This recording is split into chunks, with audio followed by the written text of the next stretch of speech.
Hello, everyone. Welcome to episode 20 of the Early Parenting Podcast. This episode is a very exciting one for me because I got to chat to Dr. Nicole Highet, who is the founder and the executive director of COPE, which stands for the Centre of Perinatal Excellence. Now, the 10th to 16th of November marks Panda Week, which is Perinatal Anxiety and Depression Awareness Week.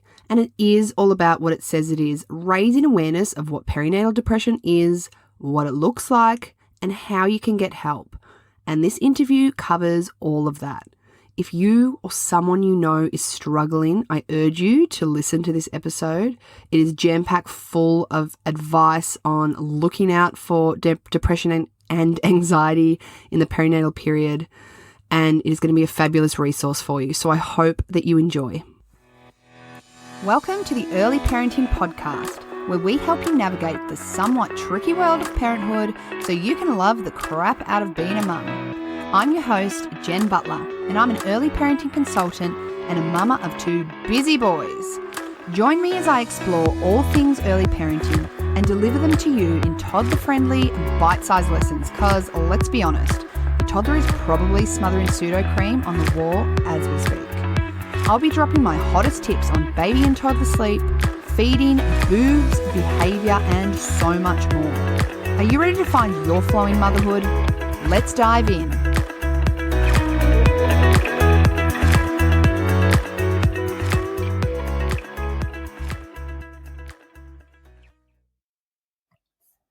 Hello, Nicole. Welcome to the Early Parenting Podcast. Thank you so much for joining me. Thank you. Thanks for having me. I would love for you to tell my listeners a little bit about yourself and who you are and who you work for or what foundation you've created. So give me a little bit of a rundown on yourself.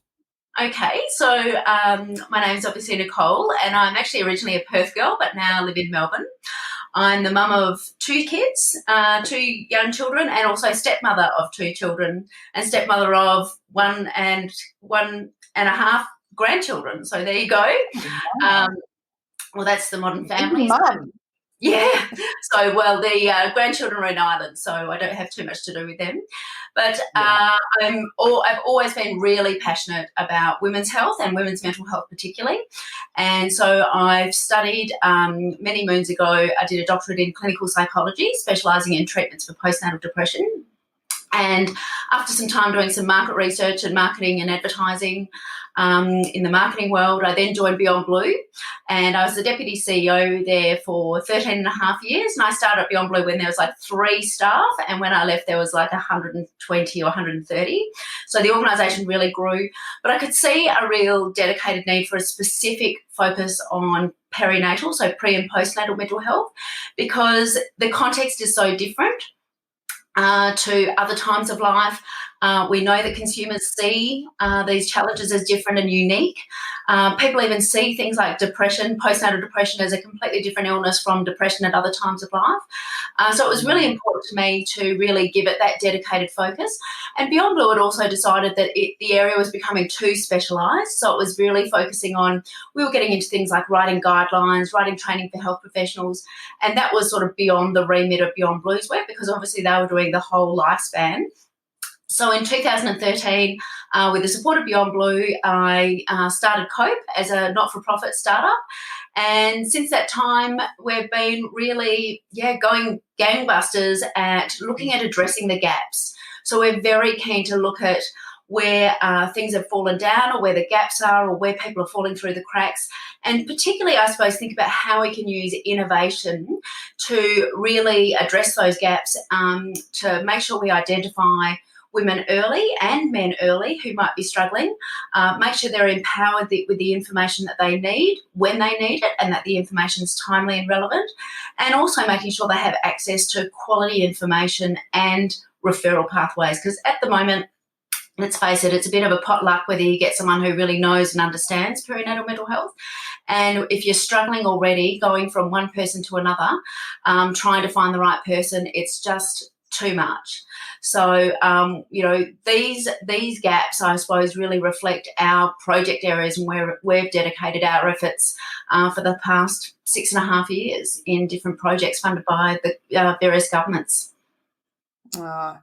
Like COPE is just such a fantastic organisation, and the fact that it exists and what your mission is all about is just sings to my soul. I've worked as an enhanced maternal and child health nurse when I was living in Melbourne for 2 years, and the amount I was working very closely with women and men with postnatal depression and anxiety.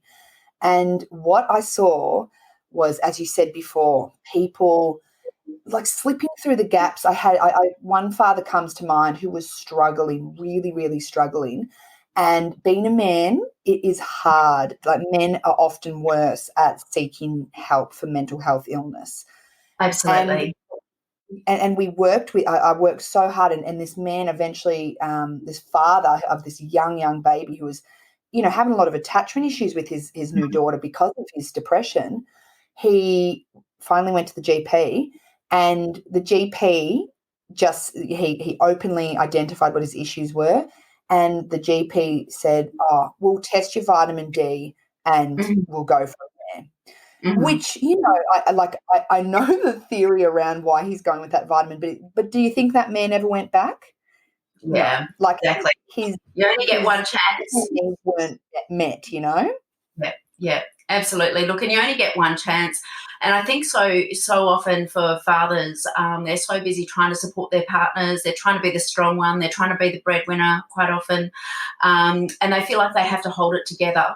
And so they put their needs last. And as a result, they're often crumbling, but often don't get help until, they reach crisis point. And we can't afford to have, when they finally get there to the health professional, that is a huge step, to be messing around and making a mistake and losing that valuable opportunity, because it might only come once. Absolutely. And, and then looking at it from a mum's point of view too, I know that with the whole transition into motherhood, there's such this blurred, line about understanding what's normal, what's not normal. And I know that we're going to talk a little bit more about the symptoms of perinatal anxiety and depression throughout, but sometimes it's such a blurred line, and it can be really hard to identify that, like, when do I need to see? Absolutely. And there's so much going on. There's so much change. There's changes to your whole, your body, your lifestyle, your identity, who you are, what you do. And as a result, it's almost quite chaotic in that way. And so there is no normal, because you don't know what normal is. You don't know what to expect. You can only compare yourself with other people and other people's experiences, but they're not always what they say they are. And so, and often we're looking at things like images and media and things and thinking, well, that's how it's supposed to be. And it's not. If it's not like that, women are feeling like they're failing. There's so much going on, and it's such a change at all areas of you as a person. So it is hard to know what's normal. There is no normal, because it's all just, such a big change. And it's different for everyone, and it can be even very different from one baby to another as well. So it's a huge adjustment. Yeah. And that's something I can vouch for tenfold with, we were talking before I hopped on, and we'll talk a bit about my own experience with postnatal depression throughout this interview. Because from one child to the next, massive difference, massive. And whether that came with a little bit of wisdom about what to expect, there were lots of circumstances that changed in my life between baby number 1 to baby number 2 in terms of support. I moved home to the country, where all of a sudden I was surrounded by support, whereas with my first son, it was little old me and my hubby. In Melbourne, isolated, and just, and then plus chuck in the fact that, hello, motherhood. Like, even though I was a midwife, a maternal and child health nurse, I went in, thought, oh, I'm going to kill this gig. Like, this is going to be so easy for me. Wrong. Absolutely. So my experience and how that then went on to impact my mental health was quite profound. So, it's like saying, just because you know all about diabetes doesn't mean you won't get diabetes. So, or I love that analogy. I love that analogy.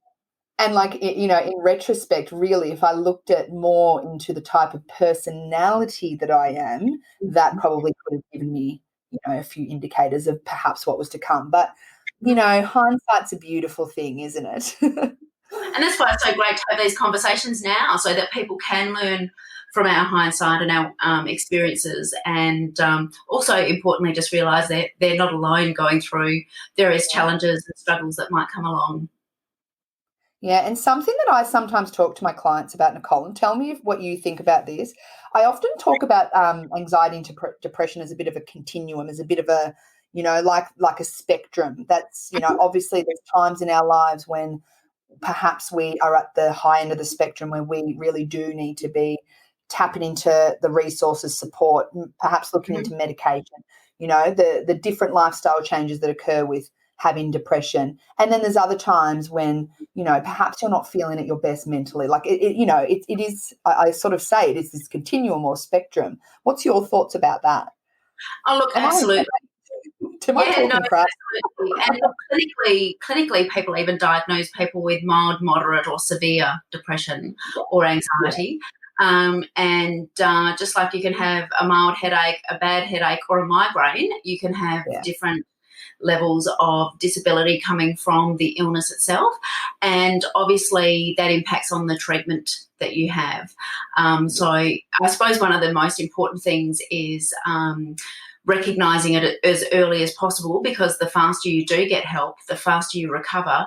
But because, as we talked about earlier, there's so much going on at this stage of life, so much transition, often you're putting those early signs down to something else. So we know that 1 in 5 women experience anxiety in pregnancy, for example, but often they'll put it down to, it's just hormones. Or, 1 in 7 women will experience postnatal depression, but they'll think, well, it's just sleep deprivation, or it's just adjusting to a new baby. So it's very easy to attribute often the early signs to the changes that are going along and thinking it's just normal, it's just part of the adjustment. And we know that 72% of women don't get help, or 74% actually don't seek help until they reach crisis point. And I think part of that is just hoping that things will go away, hoping things will settle down, hoping things will get better. But also on top of that, there's a lot of high expectations that come with having a baby, what it's supposed to be like, acknowledging that maybe I'm not coping, or I might be struggling, or I might be suffering from anxiety or depression. For many, that can feel like they're failing not only as an individual but as a mother. And there is a unique type of stigma because of that around perinatal mental health, which I think is different from that at other times of life. So all those things together make that step of getting help that much more tricky. Plus you've got a baby there and trying to look after everyone's needs before your own. Those things often delay help seeking, and we as an organisation need to make that process of early identification and getting the right help quickly as easy as possible and as seamlessly as possible, because at the moment there are too many gaps and there are too many cracks to fall through. Absolutely. And actually, I read a quote on the COPE website around the whole stigma, and I'm just going to read it out. So it says on the website, unfortunately, there is still a stigma around depression generally. We can be our own worst enemies, especially when it comes to parenthood. We need to stop giving each other a hard time and come together with understanding, love, and support. I love that messaging. Like, it's probably one of my key messaging that I talk to families about is to just like the world of motherhood could not have blown my mind or prepared me for the lack of support from mum to mum. And the support in general also, but even just the support of mum to mum. And I know personally, I had an experience when I did have depression where a good friend, got inverted commas here, guys. She gossiped about the fact that I wasn't coping. Like that was gossip, and she's supposed to be a friend, and that, it was like that's affected me beyond anything else. It actually is something, because then I felt this need to put up this facade, and it's something I've let go of now, and I'm very honest with my listeners on Instagram and in this podcast, and talking about when I am struggling mentally. When I am struggling, that's fine. yeah, when I am struggling mentally, I'm quite honest, because I believe that honesty is one of the ways that we overcome this stigma. But what's your thoughts on the quote and all of that? Look, yeah, I think because it is a change of identity, and often people they've left this other identity or world behind to go into this new world of motherhood, and they're wanting to be the best that they can at it. They want to be good mothers. They want to do everything right. And I think that the need for that is so great, because you've almost left something else behind, and you're trying to grab onto something to say, I'm good at this and I can do this. And I think sometimes that can almost create a little bit of competitiveness amongst women, in that they're needing to prove to themselves that they're a good mother and they're a natural mother, and that this comes secondhand, because they're needing that sense of identity and sense of role fulfillment, and positive recognition of themselves as they come into motherhood. So I think sometimes to make themselves feel better, they might compare themselves to other people, whether that's people in the mothers group or whatever. And I think it can create quite an unhealthy environment of competitiveness and lack of honesty. And, one of the things I've always wanted to do is think about how we can utilise those mothers groups to really try and make that commitment that we're all going to have good and bad days, and for some people, for a variety of reasons, it's going to be harder, and some people around the group are going to struggle, and some are going to have anxiety and depression. And we need to, just like some people didn't have the birth that they wanted, some people didn't get pregnant as easily as others, some people had troubles breastfeeding, some people get mental health problems.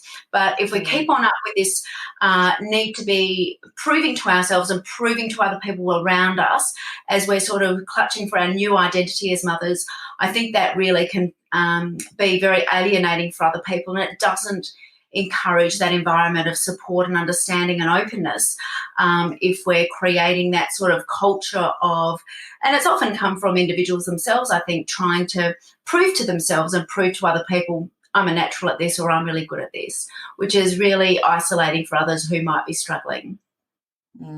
Absolutely. I actually had a mum recently contact me through DM on Instagram saying something, asking about whether she was the only one who had hard days. And I was like, oh my goodness, no, no. Some people are naturally more open with their, I always talk, I wear my heart on my sleeve. So if I've had a bad day, everyone will know about it.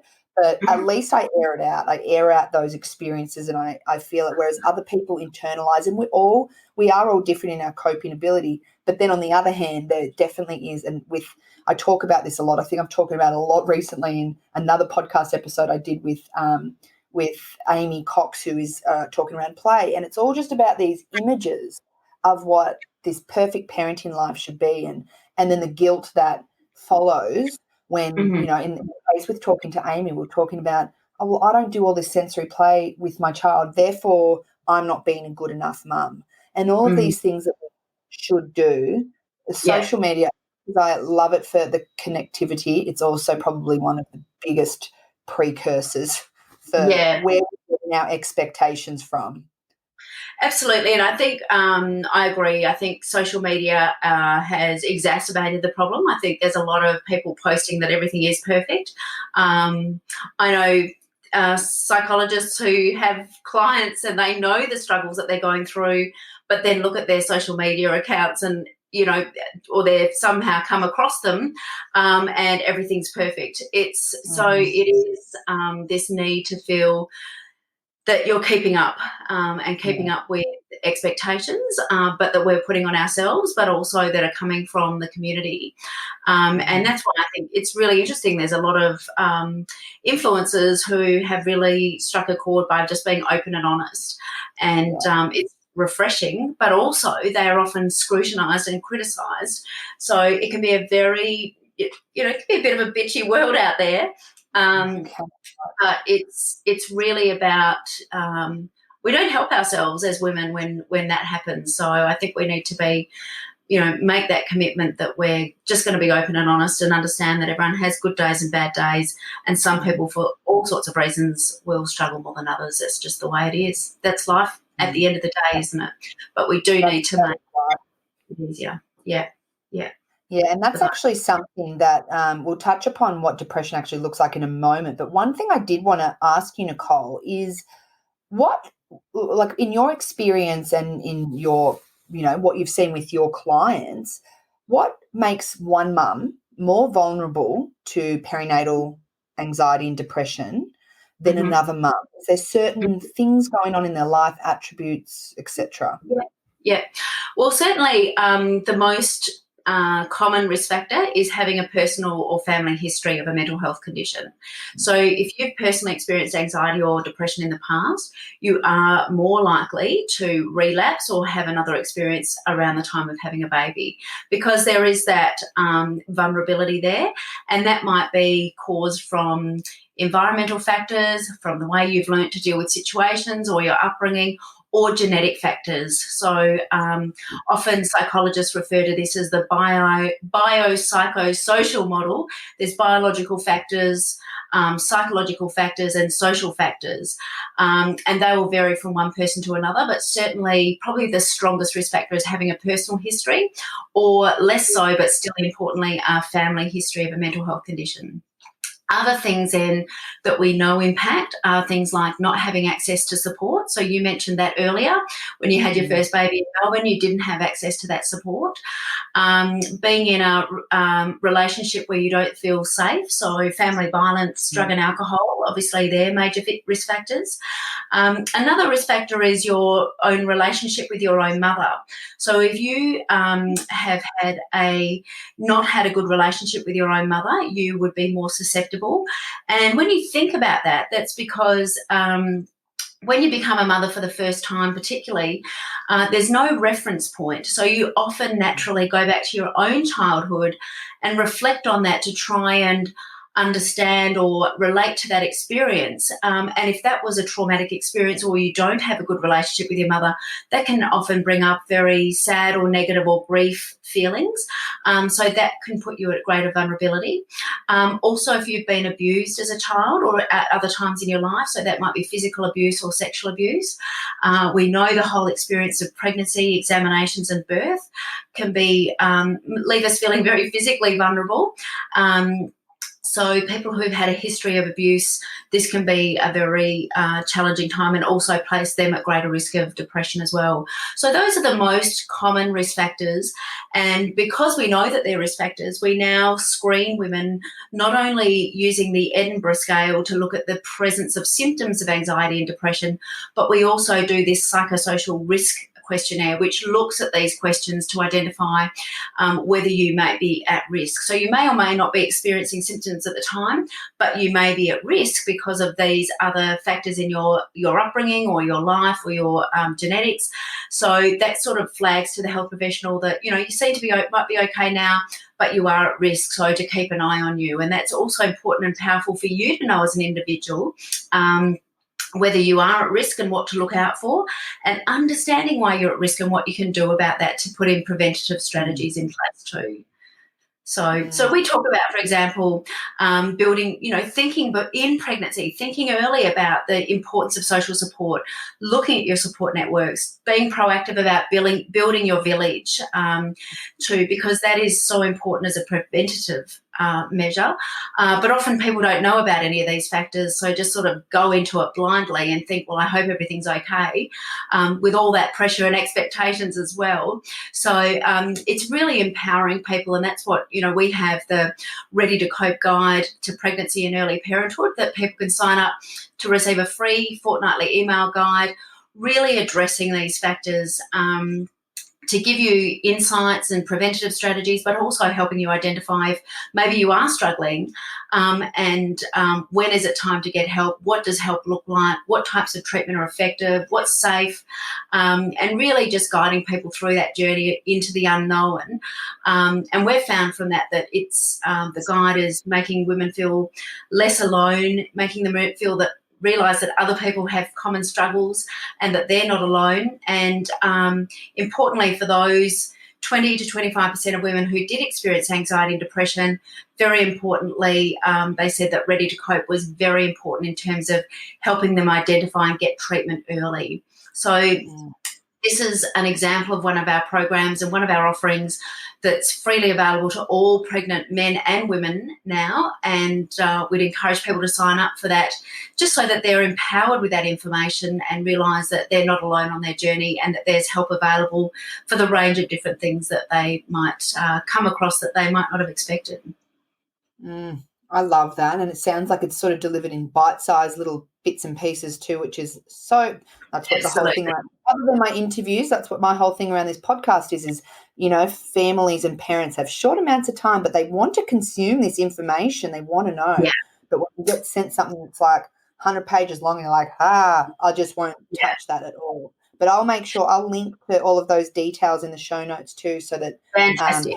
access that, because that sounds like an amazing. I'm going to sign up to that, I think. Excellent. So it goes from 6 weeks in pregnancy up till the child's first birthday, and we've now adapted it for mothers, fathers, Aboriginal and Torres Strait Islander women, and we're just in the process of adapting and translating it into 10 languages as well.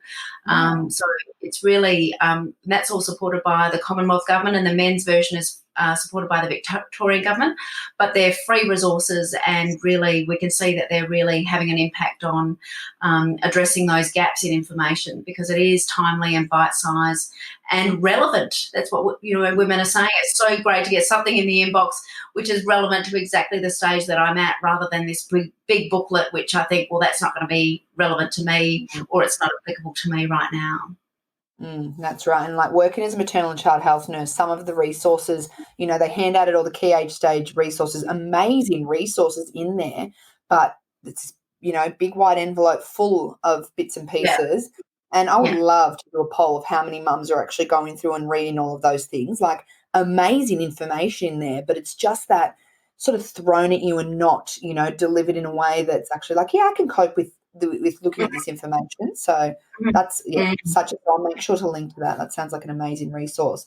And I think that, would it be fair to say that in the in the 4-week key age and stage visit as in the maternal and child health service, we do a mental health assessment, and I think a part of the new mental health assessment is looking at the psychosocial factors that put women at risk. Yeah, I was going to say, because I haven't worked in the centre for a while, but there were some, what I would describe as heavy questions.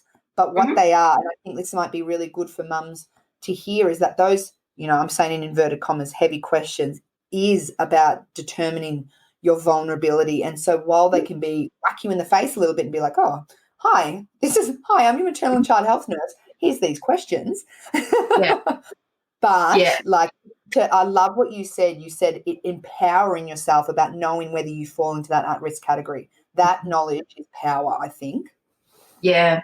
And look, the other thing that I think is a really challenge, so we COPE developed the national guidelines which recommends the psychosocial assessment and the Edinburgh tool to look at symptoms be conducted routinely, both antenatally and postnatally. That's what Australia's national guidelines recommend. But one of the things that I suppose I've been very conscious of over the years watching is so much is dependent on your relationship with your maternal and child health nurse or your midwife or your obstetrician.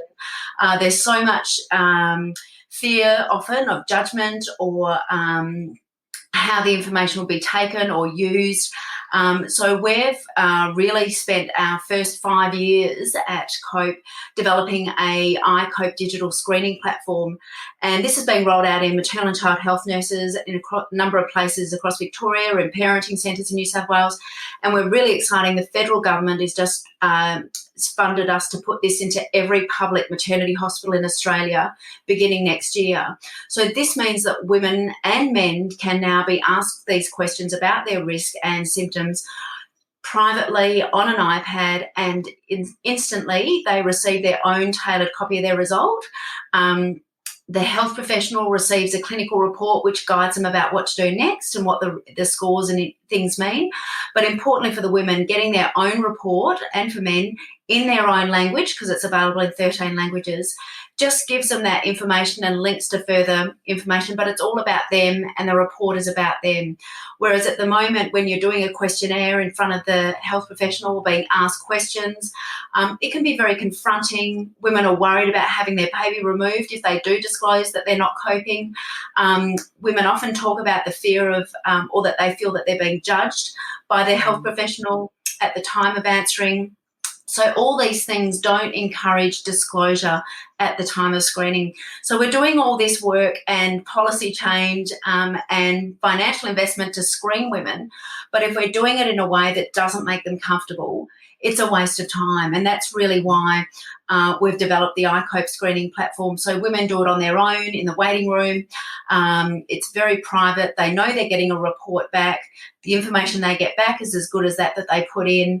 And it's about, again, giving them that information to take away about them rather than just a generic booklet and say, well, this might happen to you, or relying on the particular expertise of the health professional. So, that's another, our iCope platform is something we're very excited about and proud about, and fantastic that the current government is going to put that in every public maternity hospital, because those women are most at risk often, and from the psychosocial factors. We've been operating this in refugee clinics very successfully, but also I think it's important we're moving this into, and it's slowly being taken up in the private sector. People having their managing their pregnancy through a private obstetrician. Unfortunately, often there's this attitude amongst the private sector that, well, that's not my patients. You only see those people in the public sector, whereas we know anxiety particularly is very high amongst, and these conditions affect anyone, just like gestational diabetes or anything else. They affect both people in the public and the private sector, but often there has been this attitude that, well, that's not really my patients, and slowly I can say obstetricians are becoming more aware. So it's important that your obstetrician is also equipped with the skills and resources to make sure that your mental health is being looked at.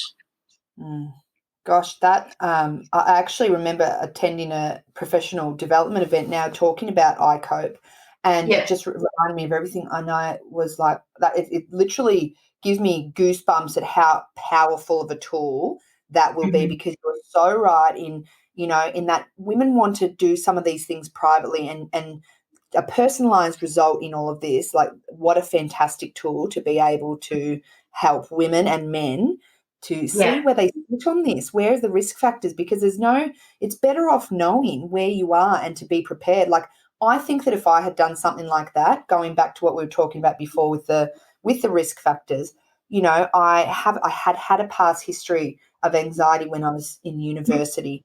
I was isolated. I had no family support living in Melbourne other than my colleagues at the, local maternal and child health centre who were my rock, and I mean, I had family, but it was too far away. And, so I could sort of go with a few of those, like, just, of course it made me vulnerable, and yet I was so unaware. It's just bizarre that I didn't realise that I could be one of the statistics, but of course I could have been, especially with my my background. So moving into actually talking a little bit about what perinatal anxiety and depression looks like, I thought we could explore a little bit about what the symptoms are and what is it? What are some of the key things that we're looking for that will indicate to mum or dad, all right, perhaps it's time for me to speak to someone? Yeah, look, I think there's so if we just have a look at what anxiety and depression look like and feel like, often there's a bit of a misunderstanding. Often people talk about postnatal depression or antenatal depression, and women go to look up information, or they're given a brochure about that, and they think, well, that's not really right. That's not how I feel, because people often aren't aware of anxiety, and there's been a lot more profile about anxiety in very recent years. So I'll start with anxiety, saying we're there. We all know what it's like to feel anxious or nervous before a big event, walking up the aisle, doing an exam. Some people feel like that all the time, and there's, normal anxiety is when our body is eliciting that flight or fight response to prepare for a situation. It's giving our body the resources to go into battle or to escape from danger or whatever it might be perceived to be.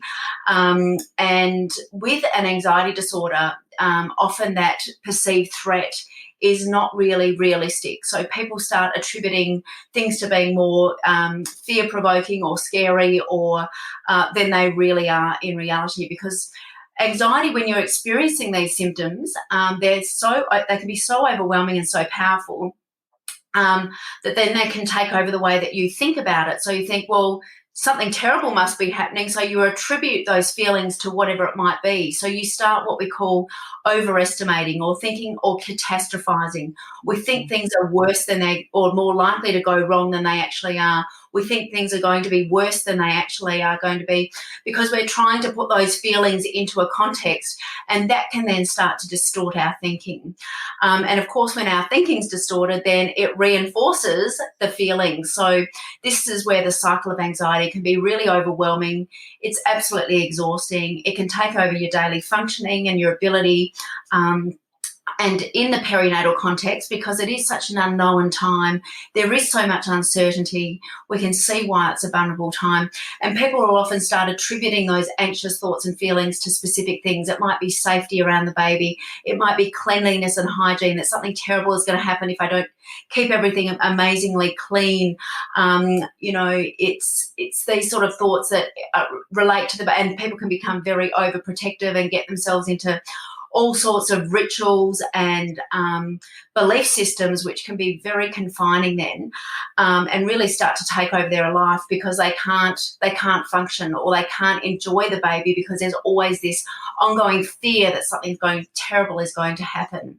So it's very important to nip it in the bud and really take control. I mean, anxiety is always about taking control of those thoughts, understanding those thoughts, what they are, challenging those thoughts. Are they realistic?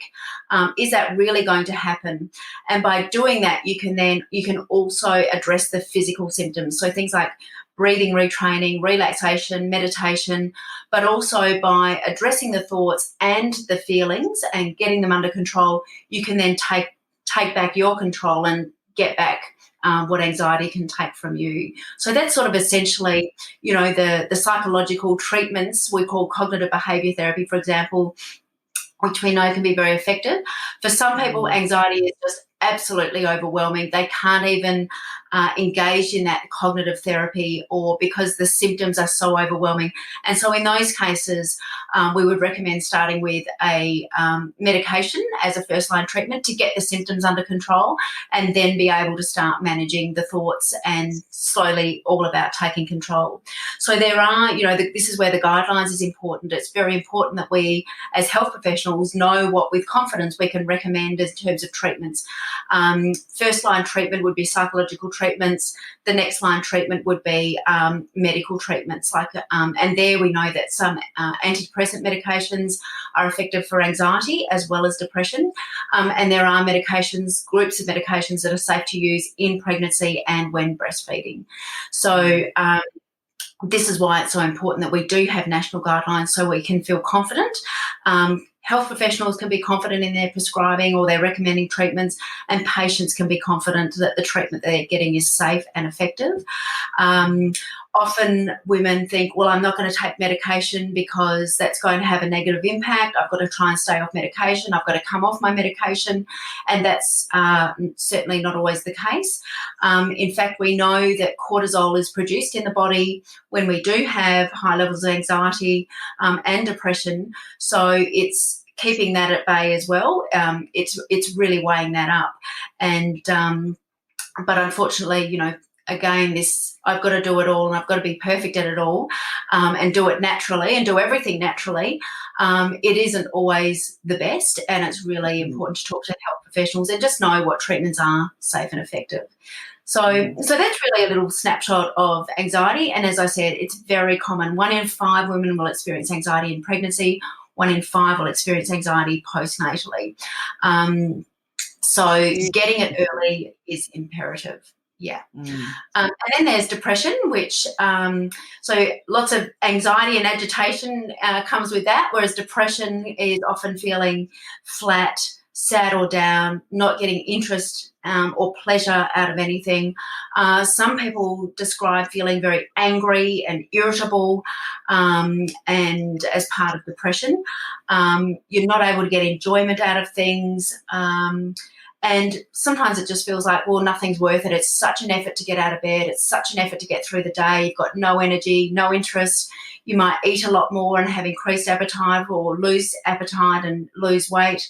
But you're really just feeling like, what's the point, or really feeling like nothing's giving you any pleasure. So we know that up to 1 in 10 women will experience depression in pregnancy, and that increases to 1 in 7 in the postnatal period. So again, these conditions are very common. They're going to affect 1 or 2 or 3 people in your mother's group if you've got, say, 10 people in your mother's group. So it's really important that we know for ourselves, but also know how to identify and look out for the symptoms, and importantly, create an environment that it's okay to have that conversation about struggling. And in terms of, your question about, well, when is it time to get help? Once it starts getting to the point that it's taking over and you're unable to enjoy or get through the day, if that feeling is lasting more than a week or so, that's, clinically they would say 2 weeks or more, then I think it's a good opportunity to talk to a health professional and just, have it assessed and see if you do meet the criteria, and importantly, keeping an eye on it. But we know, as I said earlier, 74% of people keep thinking, I just hope it gets better. I hope it goes away. Everything's going to be okay, pushing it under the carpet, denying the symptoms. And then it ends up taking over them because they're not taking control themselves. These conditions can end up taking over them and be very disempowering. And that makes treatment and recovery take longer. And, of course, impact on your experience of motherhood, and your ability to bond and connect with your baby and enjoy those precious early months. And I can just relate to all of that so much. When this podcast goes to air, I'll have released an episode the week prior talking about my personal experience with postnatal depression. But to go over some of those things again, what I related to as a mum myself was like you said, that disinterest, like getting out of bed for me, and I remember I'd just sit on the couch in my dressing gown and I'd just be looking at my baby. Like I loved Max so much, but I just couldn't be bothered. Like I just wanted to go back to sleep. I was incredibly tired, like hypersomnia, and anger and irritability. That was my key symptom, I would say, is this anger I was resentful towards my family, towards my husband, towards just everything, really, everything that I guess, and, the life that I was living now.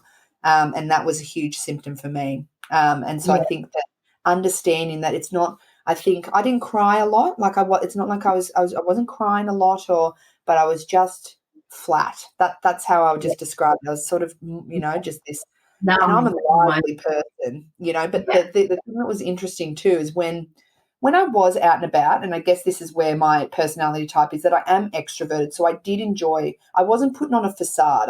I was genuinely like, oh, it's good to be out and maybe everything is okay. But then it was when I was back alone, isolated, that I just, I went back to those feelings. So, I can relate to the way that you've described that so much. And interesting, talking about the line of treatment, I went down the line of, trying to do things just to help myself, like getting out for a walk and enjoying the sunshine and all of those things. And, it wasn't quite enough. Eventually I actually got to the point that I did have to go on some medication for a short amount of time. And yes, the fear of, like, I remember thinking I was breastfeeding, like, is this going to be an issue? And like a big thing for me at the end was that I weighed up, like it's known to be safe, even though you're always still a little bit worried. But when it's known to be safe, and then I thought, well, what's the other option? I can't go on like this. So, which way are we going to go? And I still say, hands down, the best decision I ever made was deciding to take the medication.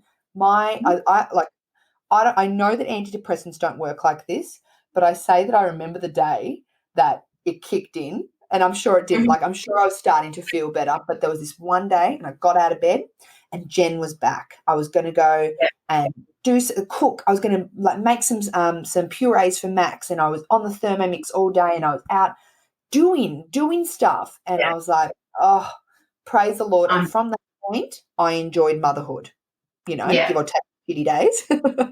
But, it was a game changer for me. So, I think I love what you've said with when to act, when to, if someone's listening to this going, oh, God, I've been feeling like this for longer than a week and I can relate to this, go and talk to someone and be really honest in how you're feeling, what you think, you need. Absolutely. And look, we wouldn't think twice about taking antibiotics if we got an infection. So why is it any different if we need to take antidepressants for if we're struggling with, mental health issues? Or so it's really about perspective. Absolutely. Now, Nicole, I wanted you to tell me a little bit about the fundraising event that you have coming up. I'll let you talk a little bit about that. Okay, so once a year we have our major fundraising event, which is called Mother Jumpers. And so this is when women and their partners or men, well, last year I had a whole of our older senior board directors, friends jumping out of the plane. So really jumping out of a plane to raise awareness, and really it's interesting. This is an event that often women who might have struggled themselves or know someone who has struggled get really behind it to become a mother jumper for the year. And that means that it sort of kicks off in postnatal anxiety and depression awareness week, which is the 9th and 10th of November. But people can do the jump. We do it with skydive companies around the country. Or abseiling in states that don't do skydiving. And it's really about taking that step and raising awareness around anxiety and depression in the perinatal period. But importantly, the way it works is that you register yourself on our My Cause Mother Jumpers 2019 page, and then you get other people to sponsor you to do the jump. So for you personally, it'll be the cheapest jump you'll ever do because it only costs you $100. And we're being supported by all the skydiving companies making it cheaper than normal prices. But then you get your friends or colleagues to sponsor you to do the jump. And last year we raised over $30,000 doing the jump, which was great for us to be able to put that money into research and developing new digital screening products in different languages for refugee communities who otherwise would miss out on screening. But I'd really encourage you to think about nominating yourself or a friend and rallying the troops around to support you to do a mother jumper, skydive jump or abseil in 2019. Well, and this is where I'm going to jump in and put it out to the world. I was talking to Nicole before we started, and guys, I'm going to do this. I literally have like butterflies already thinking about it. But I said to Nicole, I was like, if there's a better cause for me to do something like this for and putting myself outside my comfort zone, then this is it, because postnatal depression, the area of perinatal mental health is a huge passion of mine, given my experience. And it's one of the reasons why I started my support, my early parenting support. And so I am going to do this, and I'm going to be now putting it out there for people to sponsor me. And better yet, I'm going to be putting it out that if anyone wants to join me, that they absolutely need to get in touch with me and let's do this together, because I need someone to hold my hand. Oh, it's fantastic, Jen, and you should see I'm there when it happens, both the on the days of the skydive. I watch people go up, I watch their anxiety, and I saying to them, imagine feeling like this all the time. This is what 1 in 5 women experience all the time. But the sheer exhilaration when they're coming down and we're there when they're landing, and they just say, this is the best experience best thing I've ever experienced in my whole life. People can go onto our website and you can watch a jump. You can see what it looks like. You can have a GoPro camera so you can actually film your jump, and you can just see the absolute exhilaration that people experience. And they just say it's a major life event, and it's really something they never forget, and it's just an amazing feeling. No, and of course, they're better because they're raising funds for a good cause. Exactly, that's right. I feel in my gut and my heart that this is something that I definitely want to do, and for such an amazing cause. So I'm going to be putting it out to my audience now and saying, come on, guys, you need to sponsor me and help me do this jump, both to support Coach and to support me emotionally. And also, look, we'll then profile you while we do a bit of a Facebook interview around and write up the profile of the people who are jumping. We've got a whole lot of people this year from Kanga Training. They're right behind us this year. They're doing the jump, and we profile the different people and why they're jumping, and it's just a really great way to raise awareness. So I'd really encourage other people out there around the country, if you want to do something exciting and exhilarating and raise awareness and support COPE, it's a great thing to do in 2019. And you can do it anytime up to the end of the year, but it officially kicks off on the 9th and 10th of November. And if you do it with someone you know, it's a great fun thing to do. Oh, fantastic. Well, I'm obviously going to be sharing everything we've discussed in our interview today on my show notes. And I'm, because this interview will air in the week that is Perinatal Mental Health Week, the 9th and 10th. And so I will make sure to promote things prior to this so that come this time I can be looking at, doing the big jump perhaps around that time. So very, very excited. And you can even get it filmed and then put it on Facebook and people can see your jump. People will see, obviously podcast is an audio thing, but the whole lips going blah, blah, blah, blah. That's it. The most attractive you'll ever look in your life. But that'll be far from your mind. Exactly. Oh my God, I can't wait for that experience. I think that I think that is going to be the most liberating thing that I can already sense how that's going to make me feel, and I'm a little excited for this. Yeah. Well, Nicole, I have enjoyed this conversation so much. Thank you so much for coming on to the podcast, and I really hope that so many of the mums and listeners are going to get a lot out of this and just understand what they're looking for, when to get treatment, who's vulnerable, all the things we've discussed. So is there any other information you want to share on how listeners perhaps can get in touch with you or with COPE? Absolutely. Look, first protocol is always to go to the website at cope.org.au. You'll find so much information about all the challenges. So we talk about all the challenges, not just mental health conditions, but also all challenges around the time of having a baby. So I really encourage people to go onto the website if you're pregnant or have had a baby recently, sign up to the Ready to Cope guide at readytocope.org.au. And, of course, then there's Mother Jumpers at motherjumpers.org. So sign yourselves up or a friend and sponsor a friend and get jumping. So exciting. I'll share all of those links too in the show notes, as I said. So thank you so much for coming on the podcast. Thanks, Jen. Wonderful. Thanks for the opportunity. Oh, wonderful. We'll talk to you again soon. Okay. Take care. Bye. Bye.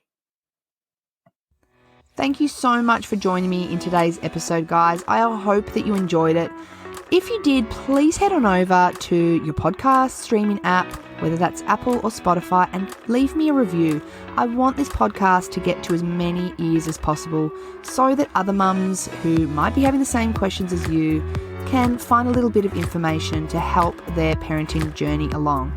And you know what? While you're over there leaving a review, please feel free to subscribe so you don't miss a single one of my episodes. And don't forget to hit me up on my socials, Facebook and Instagram, at Jen Butler Early Parenting. Can't wait to bring you your next episode. I'll see you back here again then.